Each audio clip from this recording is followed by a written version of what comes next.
How to not end calls with power button in iPhone 16 Pro Max.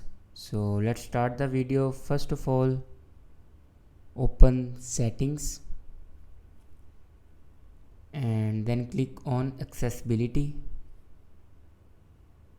and in physical and motor section click on touch and scroll down, and here you can see the option prevent lock to end call.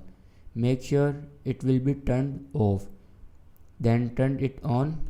After turn it on, your call will not be ended with your side button. So this is the way to not end calls with power button in iPhone 16 Pro Max. Thanks for watching this video.